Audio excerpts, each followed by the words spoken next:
Well, it's Tuesday evening. Typically a time you don't see us on air, but like here, you never know when we're going to come on air, right?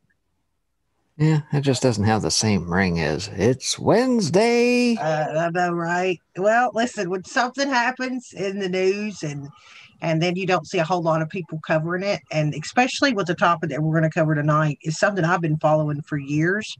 So when Breaking saw it drop, I thought, oh, we need to cover that. So I mean, get ready to like what did you say earlier? Like people need to make sure they grab their popcorn or have a sip of shot of whiskey or something because this this Oh, one could piss you off, just to yeah. put it I mean, mildly.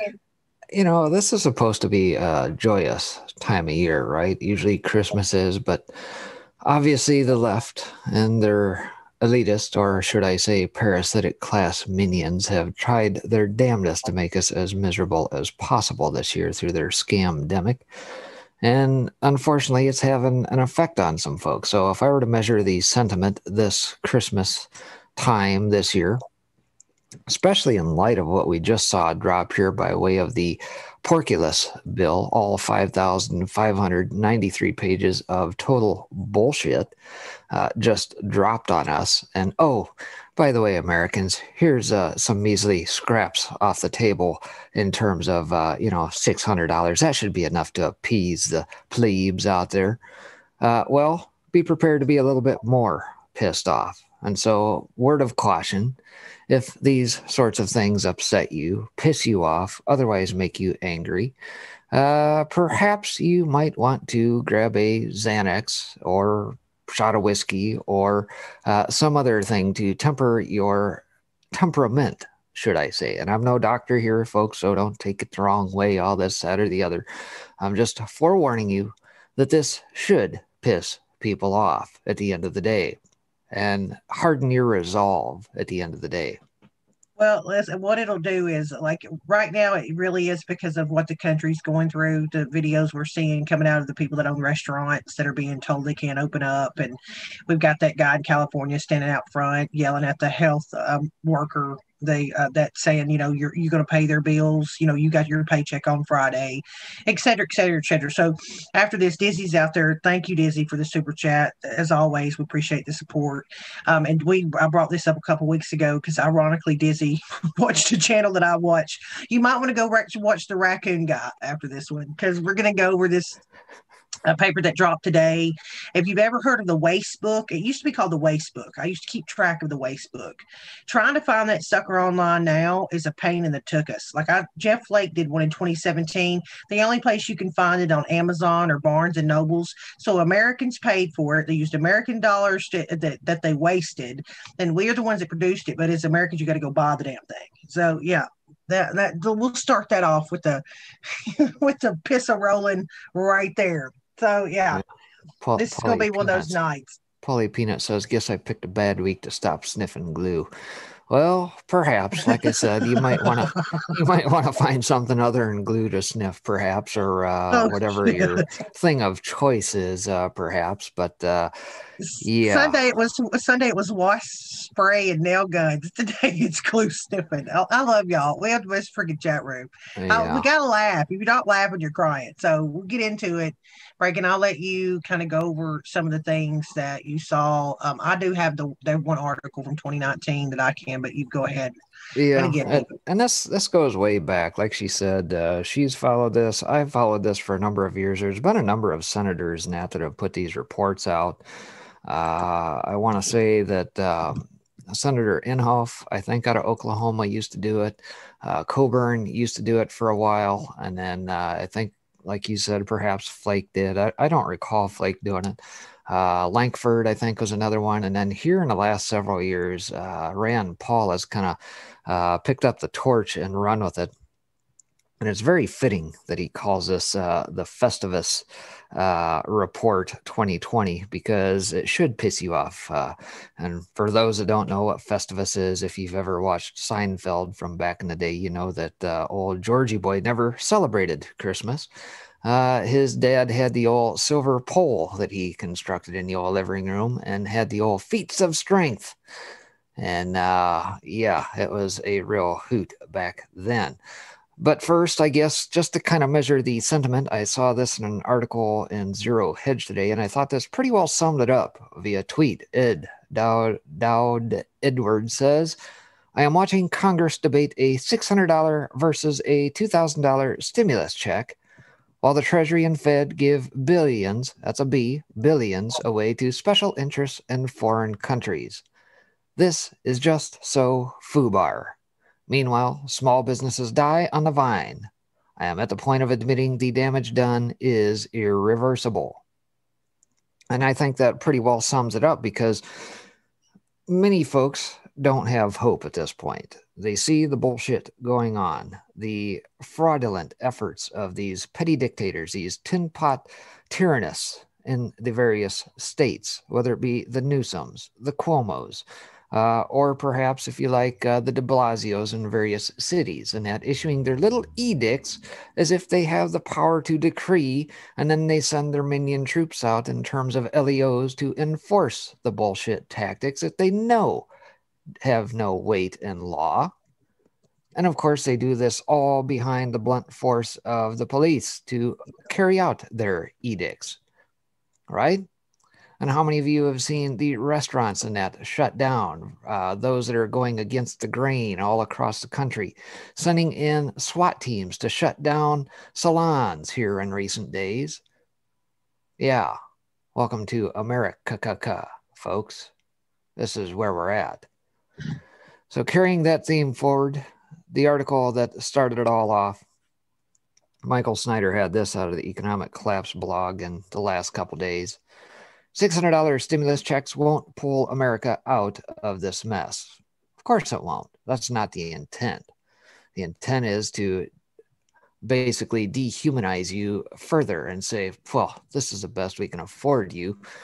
Enjoy it, folks. While Nancy Antoinette sits in her freezer and pulls out her latest $15 ice cream. Well, it looks like we're going to get $600 stimulus payments from the federal government after all. Oh, goody. For the millions of Americans that are on the brink of being evicted from their homes, that will be enough for about half a mortgage payment or about a half a month of rent.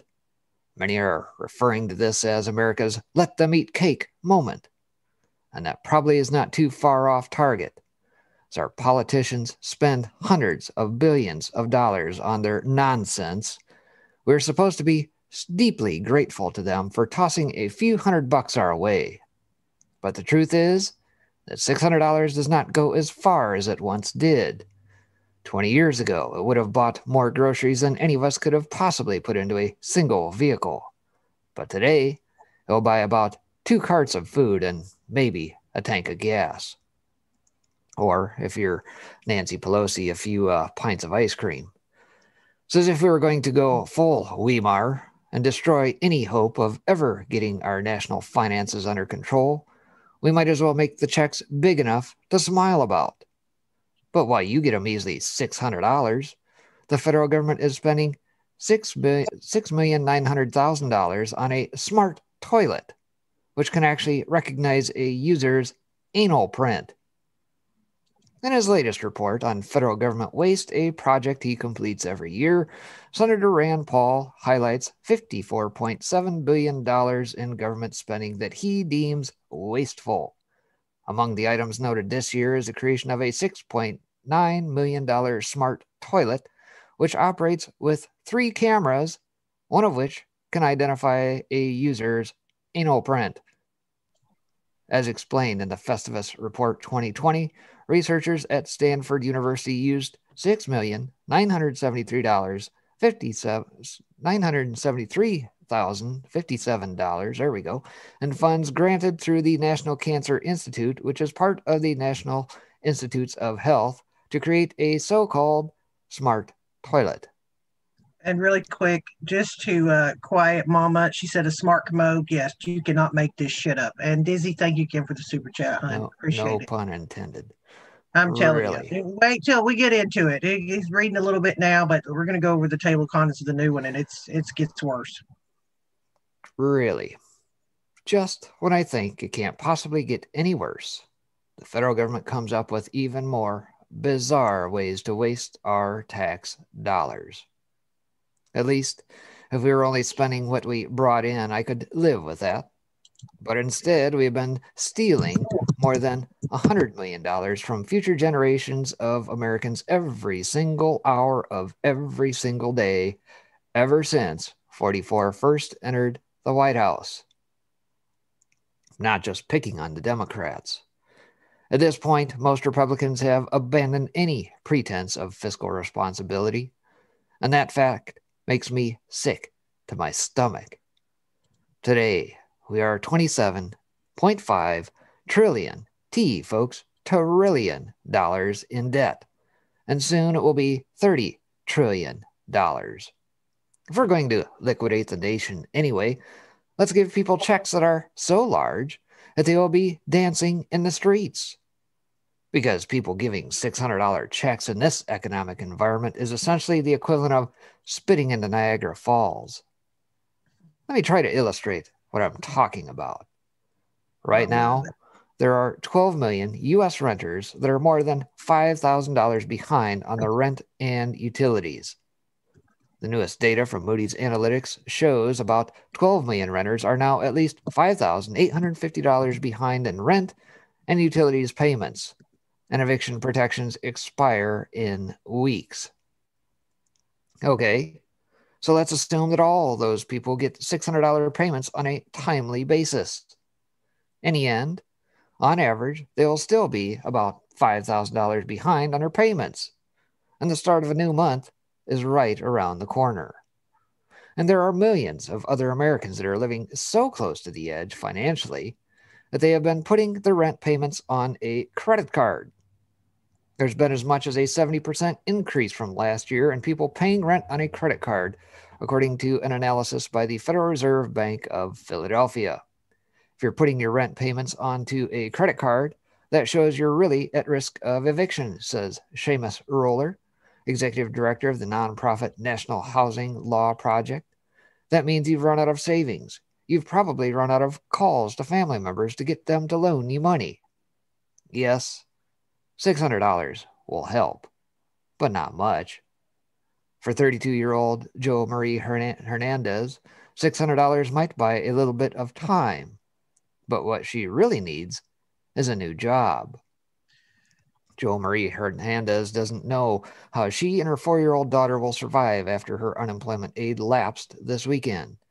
Hernandez, who lives in Olean, New York, is on the brink of losing her home in days after she lost her job as a customer service associate at a gas station in the spring.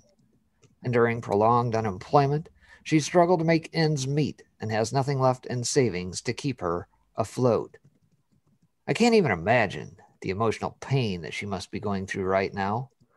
When you have a young child and you are about to be thrown out into the streets, nothing else really matters. I only have $100 left to my name. My whole world is shattered, says Hernandez, 32, who was forced to put her car up for sale. We can't wait a few weeks for help. We're starving and we'll be out on the street soon. Sadly, there are millions and millions of other Americans that are facing similar scenarios right now. This is what an economic depression looks like, and economic conditions are going to continue to deteriorate moving forward. Many on the left are assuming that future stimulus checks will be bigger once Joe Biden gets into the White House. But every additional dollar that we borrow makes our long-term problems even worse. Our national debt continues to spiral wildly out of control. The money supply is shooting up at an exponential rate, and we are mired in the worst economic downturn since the Great Depression of the 1930s, despite unprecedented government intervention. This is the biggest meltdown that everyone has been waiting for, and we are still only in the very early chapters. So no, $600 stimulus payments won't actually fix anything. But hopefully, they'll ease the suffering slightly as the U.S. economy continues to relentlessly steamroll toward oblivion. Okay. So, I think that pretty well captures some of the sentiment out there. Yeah, so we're going to try and get into what we started this show tonight to do, which is this one that just got released. It is a doozy. And they thankfully has a table of a table of contents that kind of is shocking. I'll share one article. I'm not going to go all into it like that. I'll just kind of skim over it. This is and they do a pretty good job. Again, these used to be easily found online.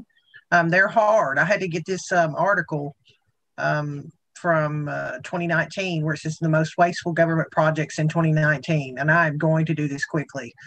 Over $700,000 to get zebrafish addicted to nicotine in the UK. Yep, you heard that correctly. 84,000 on a statue purchased for Bob Dylan for the embassy in Zimbabwe, whatever that is. $22 million to bring Serbian cheese up to the international standards. What are we doing paying for Serbian cheese? Up to $22 million. This is in 2019. 4.6 million to study the connection between drinking alcohol and winding up in the ER. I'm going to tell you what drinking alcohol gets you in the ER. We don't need $4.6 million to tell you what happens. We've all been in our 20s. 300,000 to fund debates and model UN competition in Afghanistan. This is ridiculous. I'll post this tweet out there. This is serious. 153 million spent on the failing Washington Metro. 33 million spent on textbooks for Afghan students when we've got homeless kids and we got veterans living under bridges. This is what we're doing with the money. 22 million spent on improving the quality of Egyptian schooling when we have issues with our own schooling over here in America. And, America first. Why in the world are we spending all this money over in these other countries to better their schools when we, again, have issues with our own? There's that. But I'll share that with you guys in case you want to read it further. Yeah, I agree with you. Terry Coughlin said out on YouTube, said that slush money. I would agree with that almost wholeheartedly. That I think that a lot of these, there's no way you can be spending these millions of dollars. I think it was 2018 or 2017. I saw one where they were spending untold amounts of money on putting freaking cockroaches on treadmills. Yes, cockroaches on treadmills. So I agree with that. Slush money, I tend to agree. Yeah, and this isn't the first time that these reports have been kicked out, folks. These have been coming out for a while. Senator Tom Coburn had this one from 2008, Worst Waste of the Year. This was about a 50-page report from back then, which you can find. I'll drop the links out here after I'm done here. Federal Fumbles, Volume 5, Ways the Government Dropped the Ball. This was a report, I think, from 2015. U.S. Senator James Lankford had that, another 50-plus page report. As you alluded to here, well, even dating back before that, there had been some other senators, I think, that had kicked the report out. Now, the last few years, Congressman Senator Rand Paul, kicked out in 2018 the 2018 Festivus Report. And there we see that in all of its glory. That's another 38 pages. And let's see, mid-year last year, as you alluded to, there was the big one. And then, of course, Rand Paul did a mid-year one where it was Dr. Rand Paul's summer 2019 edition of the Waste Report. That one, a shorty of about 15 pages. And so tonight, like you alluded to, is when we're going to get into this monstrosity, the Festivus Report, all 139 pages of it. We're not going to read every single page of this. We're going to hit some of the highlights, probably go through the table of contents and whatnot. And let you guys decide for yourselves where is all this money actually going at the end of the day? And why isn't that going to America? This is supposed to be America first, right? Isn't that what POTUS wants? Or are we just being shown the fact that we have so many traitors amongst us in Congress? As Q kind of alluded to, 70% of Congress is probably corrupt. I think we're about to see that play out in its full force and effect here come January 6th, aside from these omnibus bills. Yeah, and I've dropped a PDF out in chat for you guys. If y'all, any of y'all want to pull it up, and after when we go through the table of contents, we'll pull some of the bigger ones to read to get in depth and show you exactly what went on there. If you guys have a couple suggestions of something you would like us to go over a little, like a couple of them yourself, you want us to read, sling it out there, and we'll read those as well. We don't want to do them all. I mean, guys, we're not trying to keep you for 4 hours. I mean, we've done those shows, but I do think it's important to cover this, especially right now, like I've put out in chat, what's going on in America with Americans losing their businesses, being told they have to stay at home, they can't open their restaurants, they're going broke, and yet we're spending millions of dollars on bullshit. Stop spending that money on bullshit and give it to these restaurants, give it to these small businesses, give it to these people that are losing their livelihood. I think every American, if you bothered to ask, would agree with that sentiment. Stop spending money on a stupid cockroach on a treadmill. Stop spending money on zebrafish and give it to these Americans that are suffering. And, pay their employees, keep their health, whatever it is, but not this stupid crap. So go ahead. If you see any, just share it. Even if you see the number or something, Spectre's really good. He's going to share his. We could probably find it pretty quickly. Yeah, bear with me just a moment. There we go. All the links are dropped out there. You guys can download, peruse those as you see fit. Let's see here. So jumping into the old Festivus report, let's flash through the front end of this at least. I'll blow this up a little bit here so folks can actually see it. Says, to quote the Lord of the Rings, it's gone, it's done, it's over now. A year that will live long in our memories for mostly the wrong reasons. 2020 is drawing to a close. We've had 15-day lockdowns to stop COVID from spreading, now stretching into nearly a year, wreaking havoc on Americans' health, sanity, and economy, while also empowering petty tyrants across the country. Let's just say 1968, the benchmark for a news-heavy and chaotic year, got serious competition from 2020. And so, Dr. Paul's 2020 airing of spending grievances. Yes, we need to air our grievances around the old silver pole. In this report, you will find, what does government waste mean for you? What could the government have paid for instead? The waste of 2020, Festivus 2020, the top 10 spending solutions. What's Dr. Paul been up to this year? Dr. Paul's Platinum Pig Awards for wasteful spending for healthcare, foreign aid, environment, energy, science, military, and miscellaneous. And so what does $54 billion mean to you? If the waste I found is $54,746,526,505.37, and the average taxpayer pays about $10,006.55, then Uncle Sam wasted the taxes of 5,471,368 people. And there he gives some additional statistics for those who like their maths. You can read through that. You guys have the link. So what else could $54.7 billion have bought us? Well, 456,221 miles of paved two-lane roadway, enough to wrap around the earth 18 times, 3 years of the entire Treasury Department, 6 months of the Department of Housing and Urban Development. So do you think you could have spent $54.7 billion better than the federal government? Well, let's take a peek. Yeah. This is where you get into down below. It'll describe in this report. This is kind of a brief summary of them, by the way. So down in the report, it actually gives the scenarios of what happened. So if you see any of those you want us to go into, then, that's what I mean by putting out in chat, and we'll try to read them for you. So, like I said, I'm not going to hit every single one of these. You guys can see them for yourself, but they break it down into the categories described in healthcare. Studied if you'll eat ground up bugs, NIH and NIFA, just 1.3 million here or there. We got about 36.8 million. Asks why stress makes hair turn gray. because that's pretty doggone important.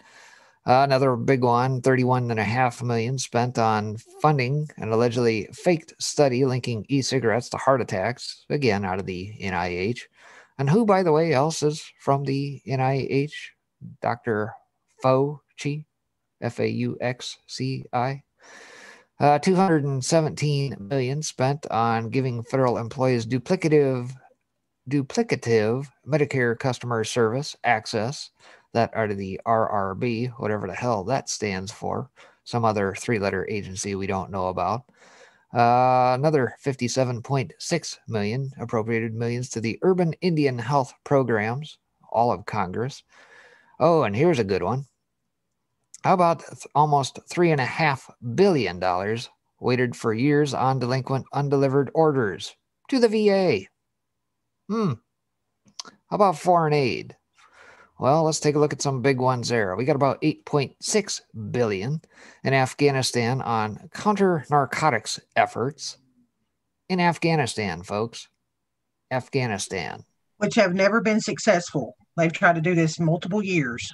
And that's why I think goes back. I'm sorry I forgot your name, Hunt, said about the slush funds. Yeah, I would agree. And consider what we're really doing in Afghanistan, this war on terror, war on drugs BS.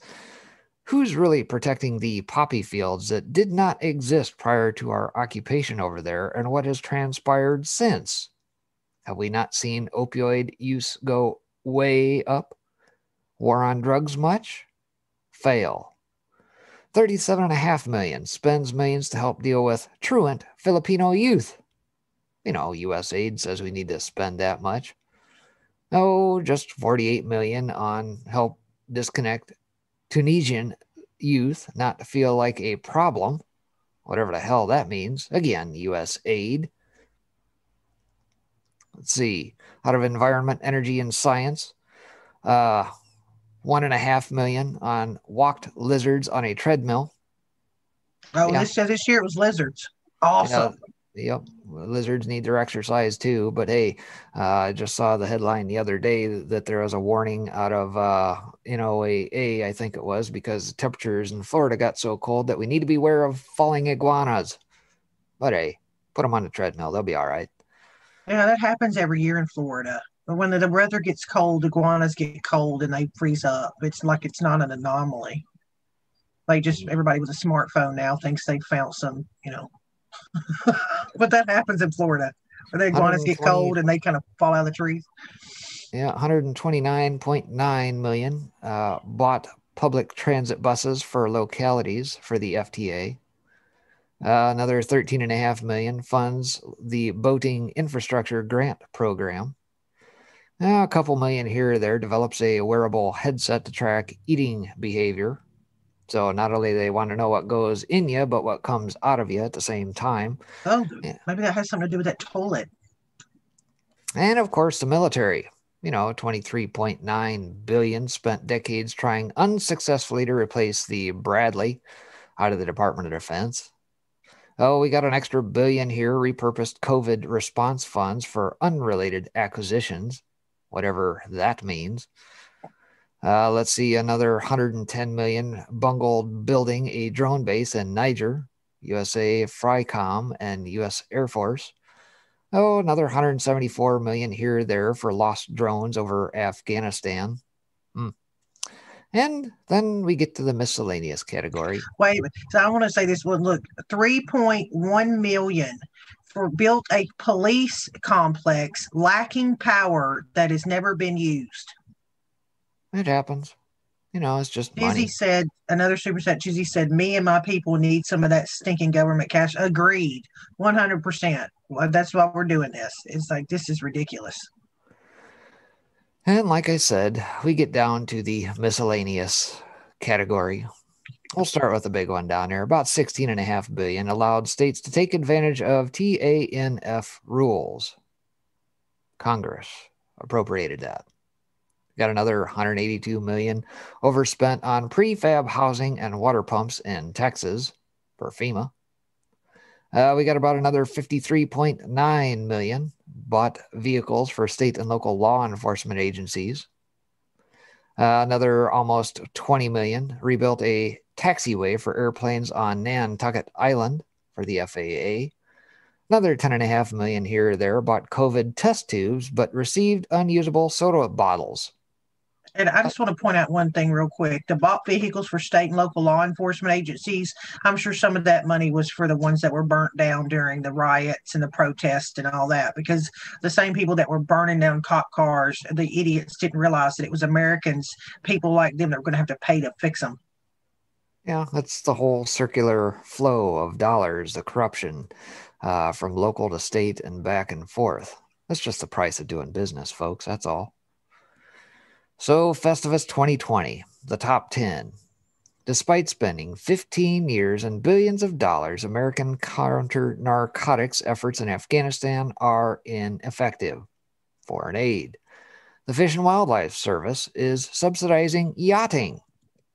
Environment, energy, and science. NIH paid to find out if hot tubbing can lower stress. And section of healthcare there. Says using CARES Act funds, the FAA renovated a taxiway at the airport on Nantucket Island, most often used by private jets. NIH paid researchers to interview San Franciscans about how they use edible cannabis, because that's pretty important. Never mind the fact they got frickin' needles laying all over and people are pooping on the streets and people are trying to block people from living on the streets by putting rocks in front of their houses. Never mind that, Nancy Antoinette. FEMA paid for test tubes for COVID tests, but received contaminated mini soda bottles. What the wuck? Didn't you just read an article about the Mountain Dew or the Coke bottle testing positive or something?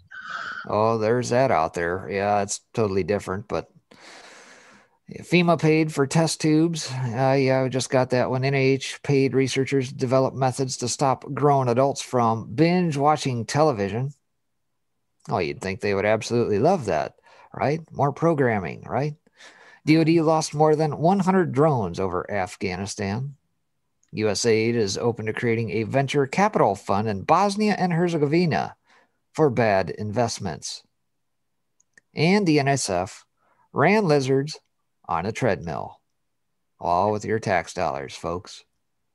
So this is in conjunction with, of course, what we just saw in the last several days, 5,593 pages of stuff that is not for America. And in the meantime, you just get the $600 table scraps. Oh my God. Like the first one to me is the most ridiculous ones. Like this one about eating bugs. Researchers use federal funds from grants worth 1.3 million to see if you'll eat ground up bugs. Stuff like that is nuts to me. How appetizing does cricket powder sound? How about if it were cooked into a pumpkin spice muffin or a chocolate shake? Researchers at Colorado State University, the University of Wisconsin, and the University of Michigan. So 3 different universities set out to answer these questions using federal grants totaling 1.3 million to do it. The grants came from the NIH, you've heard that name how many times tonight, and the U.S. Department of Agriculture as a part of a study entitled Impact of Edible Cricket Consumption on Gut Microbiota in Healthy Adults in Double-Blind Randomized Crossover Trial. Who cares? A bunch of health nuts will look at, oh, yes, crickets are a great source of protein. You want to figure out what cricket powder will do? Put it on Amazon. See who'll buy it. Stop using Americans' money to figure it out. They'll buy it. Researchers split 20 healthy adults into 2 groups, blah, blah, blah, blah, blah. The first group was asked to eat a pumpkin spice muffin, a chocolate shake, both with cricket powder for breakfast for 2 weeks, while the second group ate regular muffins and shakes. Who cares? They did not change any other aspect of their diets after 2 weeks of both. After 2 weeks of that, both groups had a 2-week cooling off period. Well, thank you so much. A washout period. And then they switched places. The first group had normal muffins and shakes for breakfast. Do you see how ridiculous this shit is? While group 2 had the cricket infused muffins and shakes. The goal of the research was to test the effects on your gut and your poop to see how tolerable crickets are. Who cares? Instead of testing Americans' appetite for cricket powder, the NIH and NIFA should have trusted the private sector, which has filled the market's need created by those opt not to eat animal protein and done so much better than government could hope. Yeah, they've been pushing out these freaking cooked insects for years. If this study is any indication of what NIH's plan is, two businesses have become staples for many trying to skip the animal while keeping the protein. I mean, I hate to tell you, but these things walk too. They're not considered, I mean, insects. What's a grasshopper? It's not a kitten. One company which produces a plant based meat substitute, we know about those. I will not eat them. Is worth about 4.5 billion. Give me a cow. Meanwhile, a competitor completed another round of funding this year, in which it raised 500 million and received a valuation of 2 billion. I don't know about y'all, but I'm getting into the cricket industry. We got plenty of them down south. I'm going to be a millionaire. Needless to say, it seems Americans have made their choice regarding what they'll eat for protein instead of beef, and it's not crickets. Shocker. But as often as it does, the federal government ignored private sector developments because they want to waste money. Once the federally backed researchers were done feeding crickets to participants, they drew their blood, received stool samples, and asked participants to perform self-assessments in order to see the cricket powder affecting gastrointestinal health. Researchers determined the cricket consumption is safe and it does not dramatically shift the global gut microbiota after a 14-day dietary intervention. I'm just going to remind you, okay, they did all that. Hey, guess what? They didn't find anything that it really did. $1.3 million later. Well, there's restaurants in California that can't pay their staffs. But there's more people willing to eat crickets powder than blah, blah, blah. I don't care about all this. That just goes to show you that's just ridiculous. I had to read it. It's like that. And that's why I want y'all's input. If there's any of these that y'all want to hear about, because see how it goes into them, kind of tells you how ridiculous they are. And we can read them as well. There's plenty of them in here. Breaking has picked a couple too. Freak Dog says, spoiler alert, it's people. Soylent Green, folks. Beware the Soylent Green. It's always people. No, but here's the point of this, though. Look at what they want to try and do here with the Great Reset. Klaus Schwab and his infinite wisdom with his wackadoodle dumbasses over at the Davos crowd and the World Economic Forum. Of course, they want us to eat bugs while they live high on the hog. Do you honestly believe for 1 second that cows producing gas are going to lower emissions and they'll just take it away from the plebes and they're going to quit consuming meat? Don't you trample on AOC's Green New Deal now. AOC, she's going to do away with them cows. Look at the next one about why your hair turns gray. $36 million to try and figure out why your hair turns gray. It's called getting old. Or getting older, or hereditary. If your mom's hair grayed earlier in her life, you are too. $36 million, folks. There's an old legend about Marie Antoinette, that the night before she was due to be guillotined, her hair turned from brown to white from the stress of her impending doom. Maybe that's a sign ahead of old Nancy here. Let them eat ice cream. Now, scientists... Huh? Terry Cocliffe on YouTube says, I know why mine went gray. Yeah. Most people do. You ask them. Now, scientists suggest the legend is extremely unlikely, but researchers at Harvard used funds from grants worth $36.8 million to see whether stress does, in fact, change hair color. Despite empirical and anecdotal evidence associating stress with accelerated hair graying, this wasn't sufficient for researchers at Harvard, MIT, and, oddly enough, a couple of Brazilian universities. The study itself found that when mice were put under stress conditions, there was a depletion of melanocyte cells, which produce melanin, the compound responsible for coloring of hair and skin, in turn causing the mice's hair to turn gray. Stress caused her nerves to release norepinephrine, a similar substance to what is EpiPens, in which it then turns this cause the cells producing melanin to migrate and permanently deplete. from the hair follicle. In English, the stress causes the cells to stop producing melanin. Bottom line, they ultimately arrived at one conclusion: overall stress of the mouse directly influences the extent to which the mouse's hair will gray. This is called downstream granting. Downstream granting leads to projects getting funded by tax dollars without adequate oversight by entities charged with overseeing the prudence and appropriateness of taxpayer-funded research. So in cases like this, you can end up with private researchers using public funds allocated to cancer research on confirming that stress causes gray hair. Primary recipient of the $1.1 million grant to study melanoma also happened to be a co-author of the study looking at whether stress causes hair to turn gray. But this is what happens when the federal government, not just NIH, shovels money out the door in such large sums.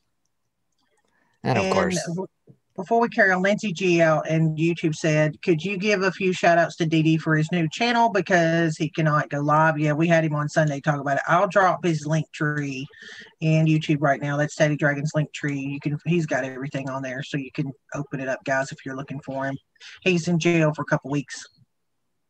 Sorry, go ahead. I just wanted to here's the other one on the toilet for those that are interested.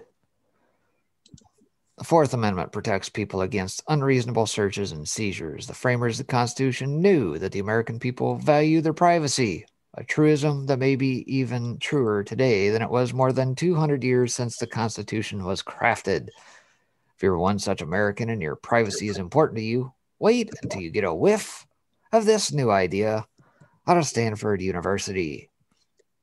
Researchers at Stanford U have used funds from a grant through the National Cancer Institute, an institute at the National Institute of Health worth $6.9 million, to create what they call a smart toilet.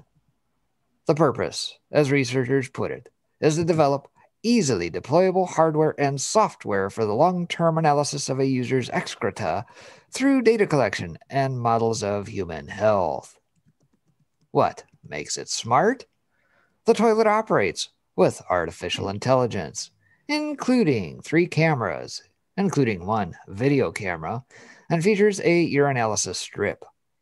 The toilet's AI collects the health data and then stores it in a digital cloud system.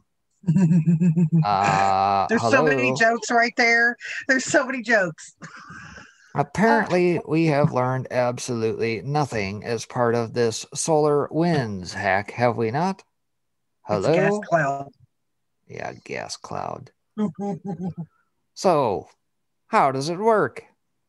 Well, the user would sit on a toilet, and the hardware's 3 cameras would use biometric identifiers to securely associate the collected data with the user's identity. How do you identify that? Well, such as fingerprinting and a distinctive method of using anal creases, referred to here as anal print. That's right. The toilet would use fingerprint technology and a photo of the user's nether regions to identify the user. And the toilet's in-bowl video camera would track various metrics, including the time between sitting and first bowel movement and other metrics relevant to bowel health. The toilet has 3 proposed uses. First, to track 10 biomarkers in urine. Second, to measure voiding time, time to max flow rate, and voided volume. And third, to monitor defecation and stool classification, which can assist in analyzing overall bowel functions.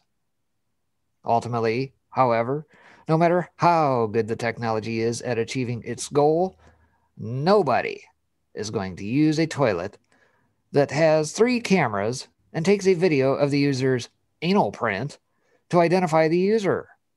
Never mind one that stores that data in a digital cloud that hackers could access. Hey, Bob, check this out. Oh, yeah, it won't let me unhide. YouTube's hid caffeine's addict comments. I'm going to read it on YouTube. It says, they better be careful what they wish for in anal. And I'm trying to show it, and it says error. Try again. So there, caffeine addict. I read it out. Ha ha ha, Steve. Looks like this guy had a little bit too much corn on the cob yesterday. Oh my God. Okay. Because that's exactly what you want, right? A photo of you like that floating around in a cloud.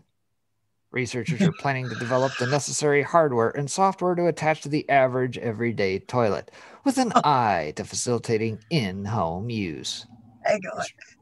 Dogs that play YouTube says new meaning to the phrase "you look familiar."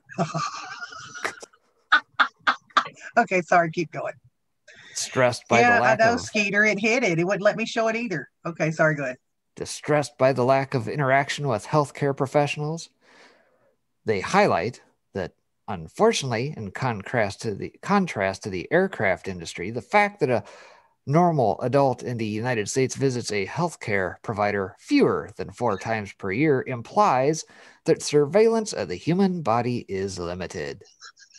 Researchers hope this will be another arrow in the quiver of telehealth medicine providers, but they are forgetting there's a huge difference between video chatting with your doctor so he or she can examine your tonsils and uploading your excrement into the cloud.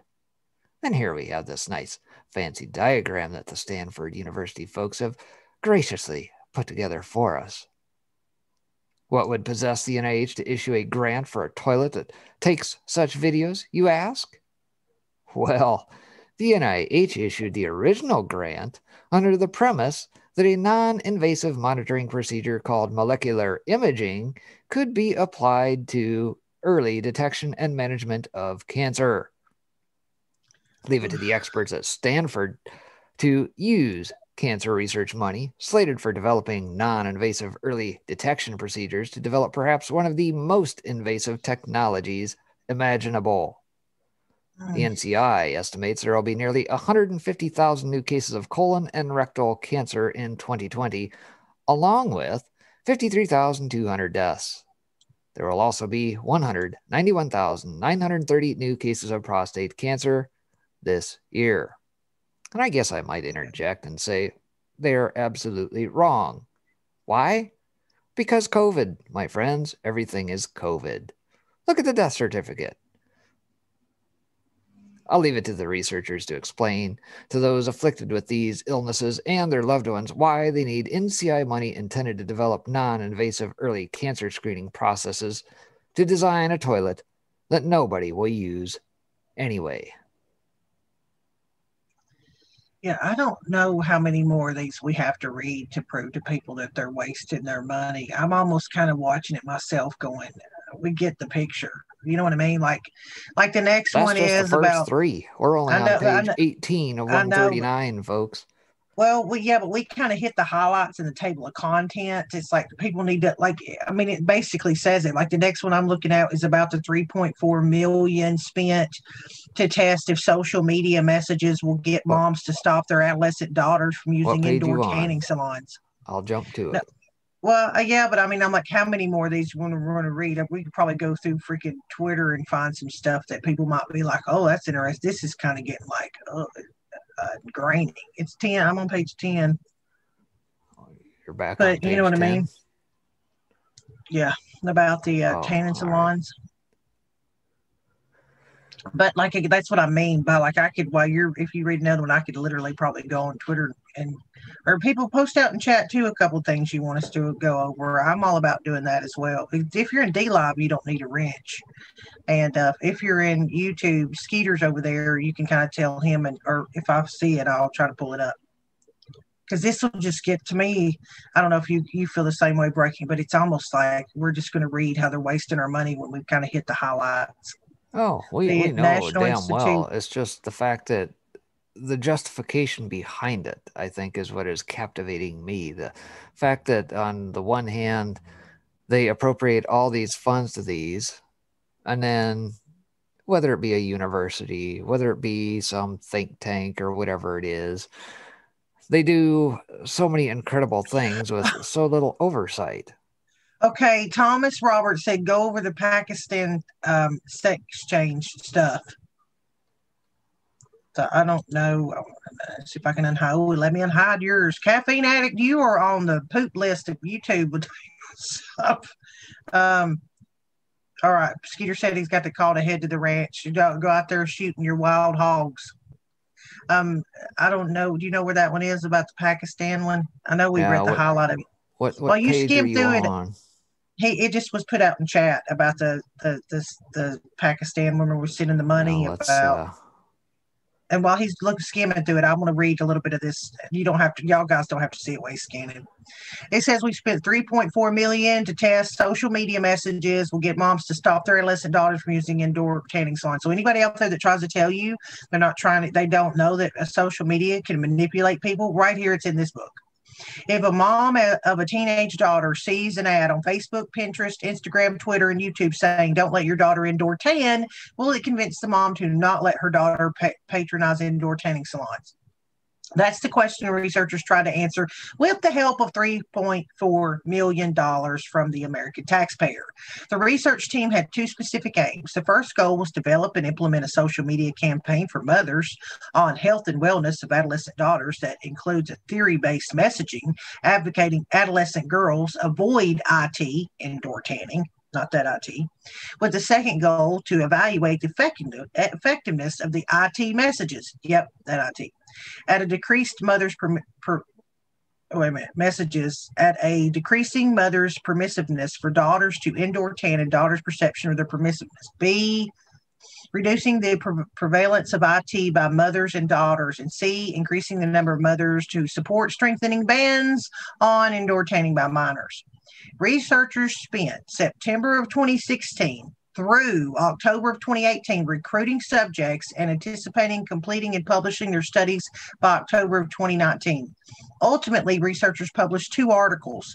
The first was entitled Insights on HPV Vaccines in the United States from Mothers' Comments on Facebook Posts in a Randomized Trial. What does that have to do with freaking tanning? In other words, not the purpose of the grant. The other paper was mercifully closer to the topic of the actual grant, but it was still way off. It advocated for the need of primary prevention efforts throughout adulthood because the incidence of melanoma in middle-aged to older age groups continues to climb. These are not exactly results about whether moms can stop their daughters from indoor tanning. In fact, the second study is just restated as a finding or conclusion to the rationale for the grant in the first place. So again, let me reiterate here, folks. Because our money, we didn't get to choose what it was spent on. We spent $3.4 million on a grant. They issued the grant to see if moms could stop their daughters from indoor tanning. They published two articles, neither of which had anything to do with the reason why they were given the grant money. If you missed that part. Yeah. So there you go. Is this the one about the cameras to see if people change behavior? No, that's about, did you not find the one about the... I do want to hit this one that I just come across here, because obviously this one, in my opinion, studies the effectiveness of their propaganda and following of orders, right? Did you find the one on the Pakistan, though, or no? There was one Pakistan and Afghani school children for about 200 grand I landed upon. I can go back I'll look to that for it one while here. you read. Yeah, I'm just going to try. I'm going to try and find it for the person out. So let me hit this one real quick. The National Science Foundation is spending almost 200 grand to get people to walk around New York City with cameras to see if people change their behavior after coronavirus lockdowns began. With the benefit of hindsight, we can affirmatively say that in early March 2020, state and local leaders overreacted. Many were citing a projection out of the Imperial College in Great Britain, which actually predicted 2.2 million deaths in the United States, enough to get everybody's attention. Of course, the study was immediately seized upon by proponents of draconian government lockdowns. We know now that the model was flawed from the beginning, but it was not before cities like New York City, Washington, D.C., L.A., Chicago, and many other states and localities instituted lockdowns. And one little revelation I saw in an article here today also highlighted that the model was 13 years old and also was purportedly for the flu, by the way. Yeah, that out of Imperial College, Mr. Ferguson himself. And in that haze, The National Science Foundation issued a almost $200,000 grant to a team of researchers in New York University to deputize people to walk around the city to see if they change their public behavior after the New York City lockdown began. The research design flaws. Now, figuring out how New Yorkers responded to the job-killing protocols of Mayor Bill de Blasio and to the rules handed down by Andrew Cuomo, the latter of whom is responsible for the worst public health decision in a century, a decision worthy of impeachment, is an interesting enough question, I guess. But is the NSF funding research that will answer those questions? Not even close. The NSF-funded researchers will recruit 65 volunteers and strap GPS-enabled cameras and smartwatches to them for the purpose of recording where they are and what they see as they move through public spaces while complying with social distancing and other pandemic-related measures. The study's participants also make simultaneous audio recordings describing in real time what they are doing and why. For example, choosing to jaywalk across a busy street because the sidewalk was too crowded to maintain social distancing. To state the obvious, it's unlikely that this study will derive any real useful results. First and foremost, New York City is a major world city with a population just shy of 20 million people. Using snapshots in time by 65 people rather than using a representative or statistically significant sample makes the findings useless for drawing broad conclusions about New York City residents writ large. While researchers claim their project has gathered well over 25 million data points and expects to eventually generate over 1 billion data points before the project is complete, they also claim that every second at every location a participant visits becomes a potential data point. Suffice it to say, this is an insane standard for what constitutes a data point. Why stop at just a second? The project could have trillions, even quadrillions of data points if these projects deem fractions of a second to be data points. After all, humans often have split-second reactions. If a private company wants to stomp all over privacy rights and track individuals' behavior as they abide or not by social distancing protocols in New York City, that is the company's prerogative, and the prerogative of individuals as to whether to opt in or out of using the technology the company is using to track them. But to stick the American taxpayer with the bill for this poorly concocted and wasteful study is another question entirely. But again, the silliness of this study pales in comparison to the silliness of protracted lockdowns. As Greg Ip so eloquently wrote in the Wall Street Journal, the evidence suggests lockdowns were an overly blunt and economically costly tool. Perhaps that was the reason that prior to COVID-19, lockdowns weren't part of the standard epidemic toolkit, or part of the contemporary playbook either. Rest assured, there are some of us in D.C. who recognize how terrible a policy choice lockdowns were, and we are steadfast in our resolve to never impose such a, to quote Mr. Ip, blunt and economically costly tool again. And perhaps one of the reasons why they thought it necessary to do this is because why? Think back to February-March timeframe, what the likes of Apple and Samsung co-opted themselves to do. How many of you guys' smartphones were updated with the tracing software updates? And of course, that proved to be a major failure because either one, people didn't update their software, or two, turned that shit off and didn't bother to use it. So how better to study the patterns of folks than, we'll just waste a couple $100,000 of taxpayer dollars to study this, right? Mm. Next up. Yeah, I'm trying to. I'll continue I scrolling. skimmed.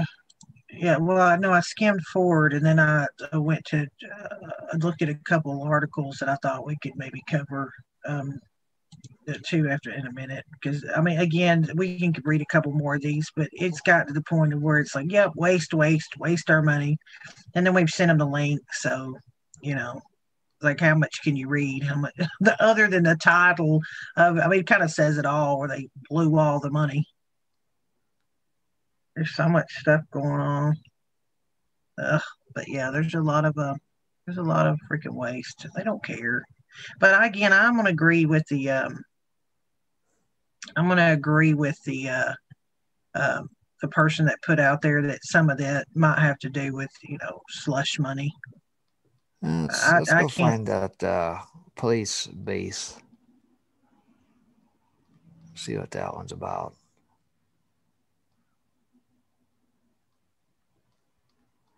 Let's see, what is this? Breaking on War Room just now. Boris EP just provided the first results from the Wisconsin sample test on indefinitely confined. Out of 300 sampled voters, only 2 actually qualified to vote absentee under the indefinitely confined definition. What? 200,000 total absentees. So there's all this stuff breaking too about what's coming out. Yeah, let's hit this last one and then we'll jump from it. Warranties, wires, and waste. Oh my. The U.S. Army Corps of Engineers spent $3.1 million on an Afghan National Police women's compound that has no electricity and has never been used. The U.S. government spends approximately $50 billion a year in Afghanistan. It's no secret that a lot of it is wasted. In this case, the U.S. Army Corps of Engineers paid $3.1 million to build an Afghan National Police women's compound that has 192 construction deficiencies and has never been used. Herat Regional Training Center. On September 21st, 2016, the Special Inspector General for Afghanistan Reconstruction wrote, the U.S. Army Corps of Engineers awarded a $3.1 million firm fixed price contract to design and build a compound to train 100 female students in the A&P. The building project mandated building multiple buildings, but the main building, only 3 stories, ended up with 192 construction deficiencies, including not being connected to a power source. The nearly 200 construction deficiencies on a relatively small and straightforward building were found over the course of 11 inspections, all of which occurred after the Corps deemed the building to be substantially complete. These deficiencies did not include any potential issues related to the electrical, mechanical, or plumbing systems because, again, they did not connect the building to a power source. So how does a building end up without power? Well, as it turns out, despite the contractor attempting to rectify its problems by pulling the cable to the nearest city power junction, the A&P itself would not let the contractor link into the city's power supply because the contractor never obtained an authorization to do so from the Afghan Electrical Power Company. Rather than hold the contractor accountable for this oversight, the Corps released the contractor from any further responsibility for the connection. Meanwhile, the building still sits unusable and empty, while Uncle Sam is covering the cost of maintenance and rectifying most of the construction deficiencies, except the building still lacks power. I won't even bother reading the rest of that because that's how ridiculous it is. And keep in mind, folks, think of these contracts that get thrown in. What have we seen as part of this stuff? All the corruption, all the waste, all the crap that we see. You get these no-bid contracts where you get these folks that may or may not have legit corporations, or perhaps they stand up a front corporation to do the bids on this stuff. And then we find out later, after it's said and done, like this one, that it's probably linked back to somebody where it's just a big giant freaking slush fund to go into somebody's campaign or into their pocket. Guarantee you the same thing was done there. Mm-hmm. Well, that's kind of what's it's kind of what this whole thing, even with this COVID relief bill, is about. Like all the stuff they tried to like slide into that bill that has nothing to do with the American people and trying to get them through this, the businesses they've shut down. That how now it's like a bill can be presented for any reason, but so many things they tried to slide in that have absolutely nothing to do with why it's brought forward to begin with. It's so slimy. It's like the same thing we watch with these waste books. There's no oversight at all. Who tracks the money? Who says, okay, you asked for $3 million, give us some receipts? I mean, because this is Americans, this is hardworking Americans' money. Let's make sure you're spending it on what you said you're spending it on. But that's the point of the bloated government, folks. That is the government by design. It's all consuming, ever expanding, never retracting, right? If you remember right here, a couple weeks ago, I covered an economic article that highlighted the fact that government worker wages are dropping, right? And people don't really know why. Well, as POTUS has gone through and cut spending and waste and all these regulations, it's having an effect, and it rightfully should. At the end of the day, most of our dollars would be better spent in the private sector, not in the public sector, because we know all too well how the government does at one, the oversight side of things, and they just don't give a crap at the end of the day on what it's spent on or if it's done correct. And so that being said, guess what's going to happen if, for some ungodly reason, Joe Biden gets back or gets into the White House? Well, rest assured, the government will continue to encroach and expand, adding even more bureaucracy, more red tape, more bodies, more wastefulness. It's all consuming. Not exactly what our founding fathers had thought about what our government should be doing, right? It's time to rein it in. Yeah, it's beyond time, that's for sure. And there's so much stuff going on in the world. Again, America would love to help everyone.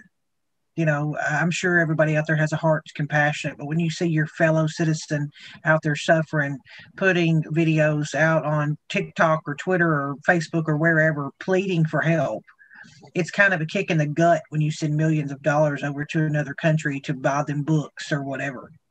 I mean, it's at the end of the day, without, if you don't have the Americans that are out there working that put into the government so they can then send aid somewhere else, you're breaking everybody down. Give it to the people that need it here, that have lived their whole lives here, that have worked their ass off and paid in. And they're out here, to give $600 was the first initial thing. And then there was articles everywhere talking about illegal immigrants would going to get $1,800. Like, what kind of sense does that freaking make? Yeah, and I guess to that point, this guy the other day hit it pretty well on the head.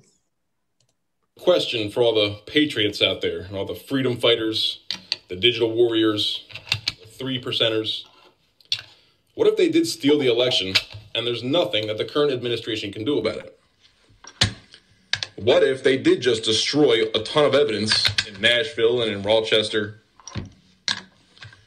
What if there really are government officials tied into the Jeffrey Epstein child trafficking ring?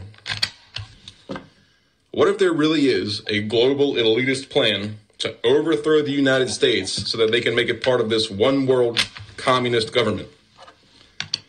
My question is, what are you going to do about it? I hate to be the bearer of bad news, but nobody ever defeated communism by tweeting about how much they hate communism. And nobody ever fought for their freedoms by making TikTok videos about what it means to be free. So if that's your strategy, my friends, you may want to rethink your strategy. That's exactly right. What are we going to do about it? This is all part of Cloward Piven strategies, folks. If you don't know what Cloward Piven is, look it up. Spend into oblivion. They don't want a middle class. They don't want any comeuppance. They want us poor and desolate, dependent on government for everything. That is what the plan is. Question is what are you going to do about it? Yeah, and then so right here's another article about how, Southern California region's stay-at-home order extended for at least another 3 weeks. And remember in the beginning of all this, 2 weeks. Need to lock down for 2 weeks. Stop the spread. Juke the curve, whatever the bullshit is. Now it's like another 3 weeks. Another 3 weeks. And there's that video that this one and ticked me off. I mean, it is what it is. I'll try and pull it up pretty quickly if I go to the ones that I tweeted.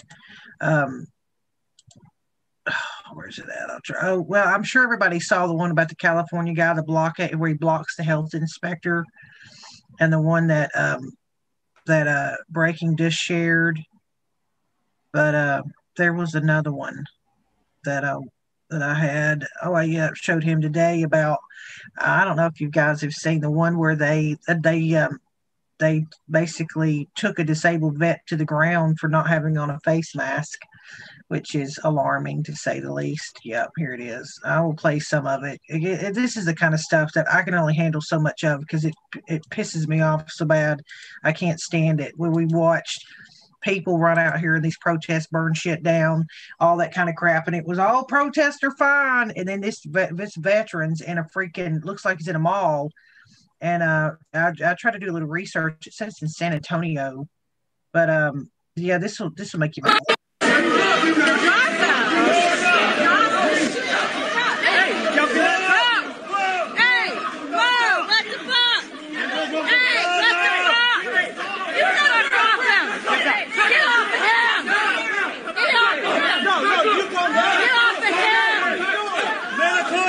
Right here. Hey, we're get off of him!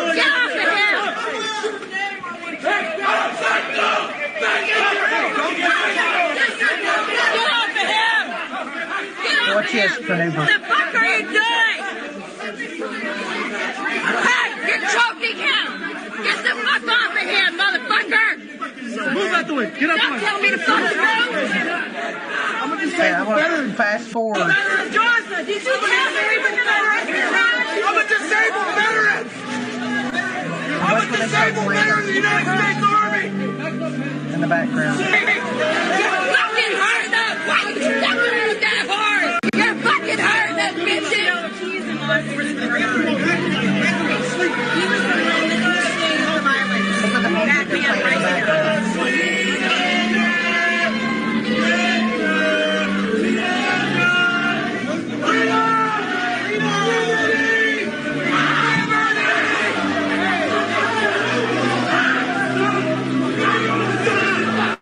What do you think? What do you think that kind of video like that being recorded and put out on TikTok or Twitter or wherever else with that stuff going on? What do you think that's going to do?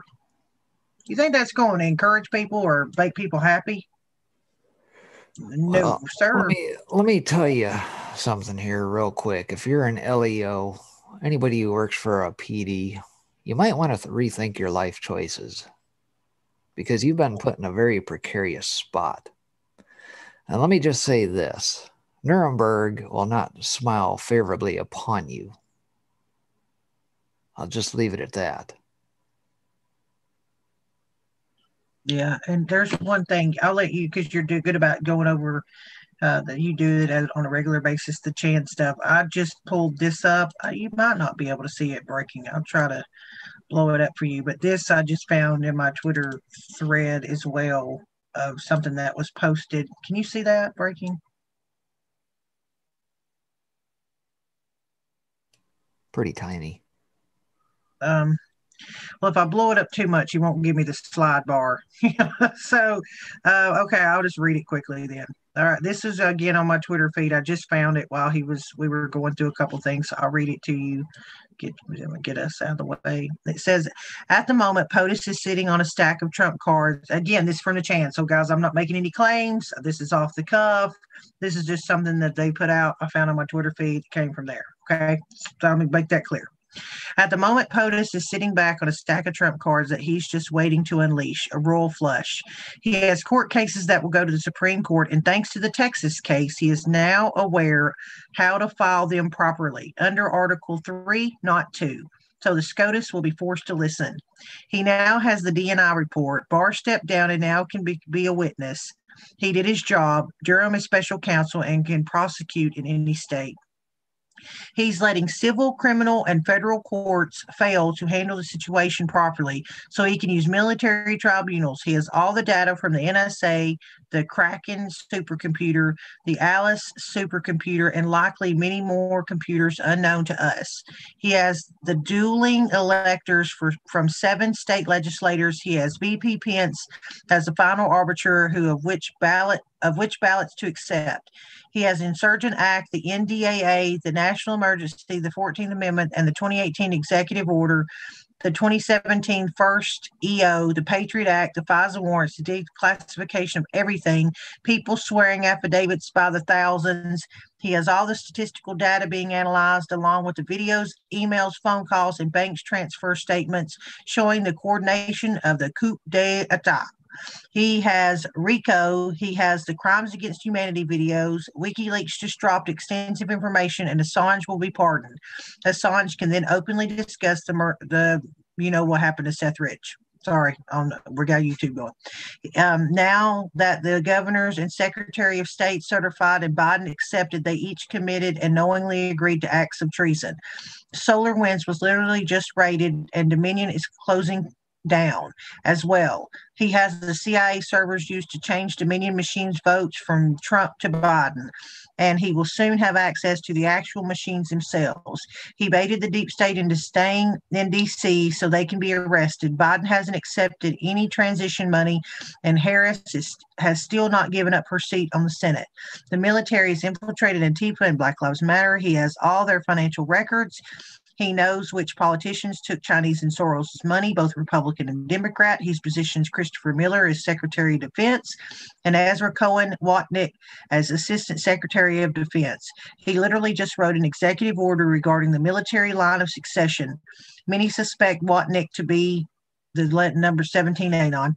He defunded the CIA. He just replaced Kissinger and Albright on the National Security Advisory Board with men loyal to him. The military has been flying planes far more than usual all over the country. The Navy just parked mega fleets on both coasts. The 82nd Airborne is preparing for an operation, which is the same group that General Flynn and A.G. Donahue were enlisted. The pieces are finally falling into place. POTUS has it all. He is just laying out the pieces and building the narrative. He knows he won and they committed treason. He set a trap and they walked right into it without hesitation. He gave the deep state the chance to come clean and try to fix things. They chose treason. They will all, can't say that here, but it's not good. As a result, Patriots in control, nothing can stop what's coming.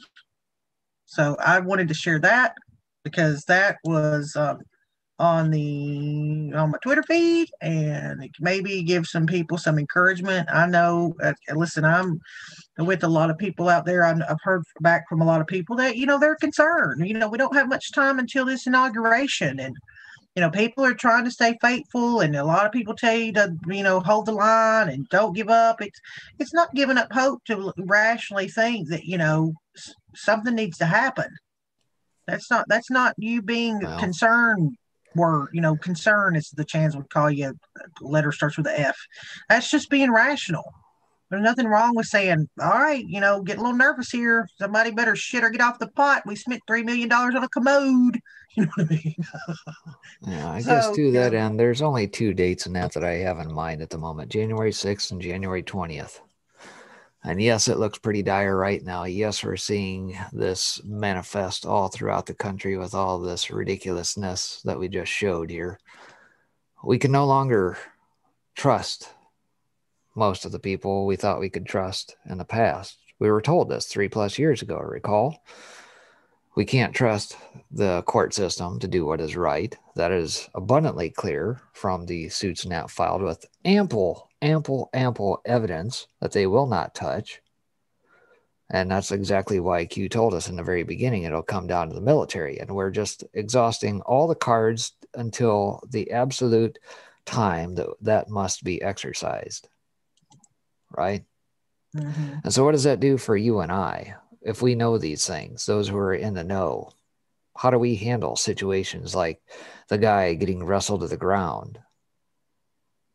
Travel in packs, roll armed, whatever you have to do to defend yourself at this point, because it is almost at a point where it's each and every man for himself. I hate to say it, but I don't expect the government to step in and save anything at this point, because history has told us that the government will not reform itself.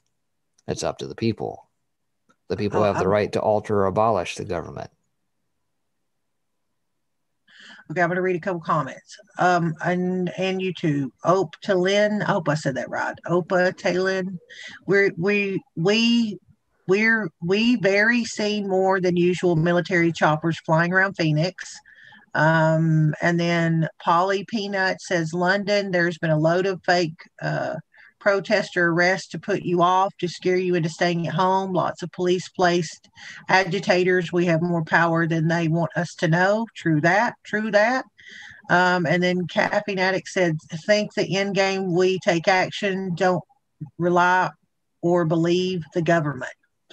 True that. Also. And then Mickey said, what was the fire situation at House of Commons? I don't know. We've been doing this, so there may be something going on. Not sure what we see in UK. Okay, and then I wanted to say one other thing. BJ McPhalen said, it is their duty to throw off such government and to provide new guards for their future security. And, this is Sonny just shared this maskless group that went to CBS California. It's go time, no more lockdowns. I saw this earlier. I think 412 played it. I'll show this that Sonny just dropped because it is. This is good to see. Again, people standing up for their rights, pushing back, and saying enough of this bullshit. So we'll see. I'll show you quickly this. Thanks, Sonny. Communist China. CBS is working with Communist China. Do not ever touch us. What you do is illegal and against Constitution. Anyways, where's the coffee? I need the coffee. There was a coffee on. I owns the coffee on. I don't work here, bro. We are here, our mask-free shopping, and CBS customer service attacked me. Do not ever freedom! Communist. I mean, yeah, and then I had another video where some crazy lady, man, was stalking these people around a grocery store, yelling at them. I'm telling you, some of these people have stood too close to the paint fumes. She lost her damn mind, like calling them out, screaming at them, dancing in the middle of the aisles, yelling at them for not having on their mask. I want to really reiterate, too, for especially you guys that are maybe not in America and the people that maybe live on the East or West Coast, I am here to tell you, things might be a certain way in Nashville, but in small town Tennessee where I live and have gone through this entire thing this whole time, the grocery stores that I go to, I have never been looked at wrong, sideways. The employees that run the place don't have on masks. They never have a day I've walked in there. I'm talking about the people that work in the deli to the cash registers at the checkout. None of them have on masks. Not the workers. I'm not even talking about the people that go in. The majority of them don't either. You might see one or two straggling around with a mask on. It has ramped up this last month, and I'm going to tell you they're pushing this message out on YouTube for Tennesseans to do your part. Well, and here in the small towns, it's a big middle finger. I've called one business that's been closed the whole time this has gone on. I mean, print shops. So this narrative, to whoever's point it was out there in chat that said, they're pushing this narrative to make you believe certain things. Please remember that this country is a lot bigger than Chicago or DC or New York or California or the big cities. These small towns ain't playing that damn game. If somebody will walk up to me and give me shit in the store, they're going to have a shit storm coming at them. That's all I got to say. I'll tell them I'm not forced to wear a face mask because I suffer from an underlying condition. Oh, what is that condition? Sanity. I suffer from fucking sanity. Read the side of your face mask box that says this shit does not protect you from COVID. And then you look and see between me and you who's the crazy one. You know what I mean? Like you don't go outside with a damn football helmet on to protect your feet from freaking the mud hole. You know what I mean? Like, I don't know what to tell you, folks. You don't take a fishing pole out in the middle of a desert and then say, well, you never know. They said I needed it. I'm just saying common sense. And I promise you, here in these smaller town where I live anyway, and Breaking can talk about where he's from, it's not happening here. I even heard Homesteader talking earlier about it. It's just they're going to push out to you. Here where I live, I see majority of the people don't have them on. Majority of the people do not have them on. And be damned somebody looks at me sideways. I'm going to give them a piece of my mind. You just don't do that shit down here in the South. You're not rude like that. And if somebody's going to be a Karen, they're going to pull back a stub. You know what I mean? All right, I'm off my preaching thing. Well, and I guess to that end, remember, folks, these people are not your enemies. They're ignorant, yes. Ephesians 6 tells us we wrestle not against flesh and blood, but against principalities, powers, and rulers of the darkness of this age. However, you can also go back to Hosea 4:6 and find out that my people are destroyed for lack of knowledge. These people don't have the knowledge. They don't have the capacity. They've been brainwashed. So do have some compassion on your fellow man. That's all I ask. Again, if you find yourself in a situation like the guy being wrestled to the ground, on the other hand, you do have the right to defend yourself, period. That is your right. It's your duty at the end of the day. And so, again, these are very, very interesting and trying times that we find ourselves in. And again, I would remind folks that the PDs, the LEOs, the health department folks who are just the order takers, these folks, whether they're just following orders or not, they're going to find out the hard way what Nuremberg was about. It's too bad they don't know their history. They too are probably just collecting a paycheck, but they get to collect one, whereas the plebes do not. And history will not smile favorably upon them. The meek will inherit the earth. Real quick, I just FYI, I've released a Kraken. You know what that means over there? I added 50 Kraken to the Kraken box. So that says a thank you. By the way, thanks guys for the lemons and the ice creams and stuff and the subs over there on D-Live. We really do appreciate it. And thank you guys to the people that we have that join us on YouTube. I will say this for YouTube. I don't know what's going on. Maybe they're a little nervous of this 230 thing coming out. I don't know. But there have been channels on YouTube that I have seen that have been demonetized that are now monetized. They are. And I'm talking about channels that cover, some of the deeper subjects that they normally don't, but they have. And so, and I want to hang on to you guys that are over there. I know, especially if you're in the UK, it's easier for you guys to get D-Live. And, we try to push people over. I mean, YouTube, it's easier for you to get YouTube. And we try to bring you over to D-Live just because it's stable right now. And it's fun. I will admit, I was one of those people that did not want to go to D-Live, was like, I'm not doing D-Live. But man, I love the freaking gifts are flipping hilarious. It's fun to kind of start a lemon parade to me. I can't do it in my own channel. That's the only thing that sucks.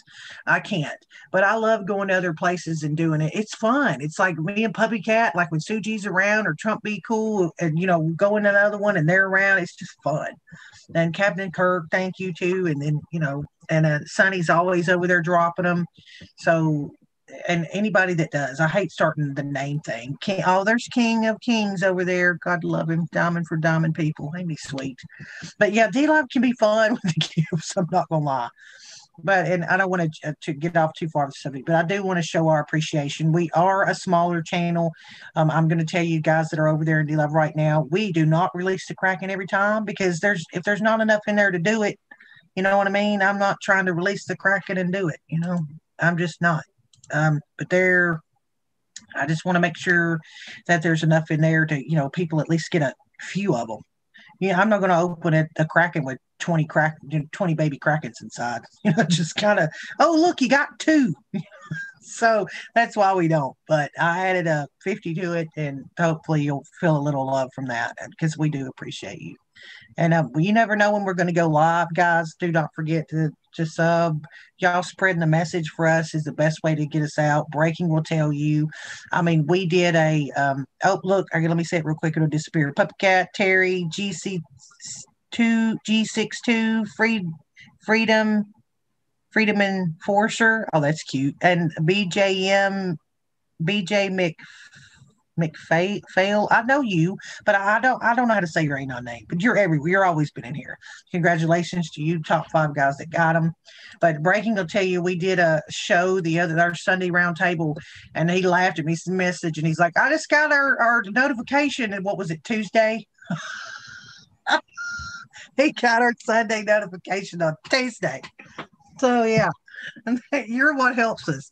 And what I've been told too, and you can spread this message, if you can get 2,000 likes on your YouTube, the YouTube side of things, it pushes you up with that algorithm that they have on all these channels and helps you, you break through and get recommended. Because that's the problem with a lot of these conservative channels is they bury you by not recommending you or not showing like when you're going live or messing with your notifications.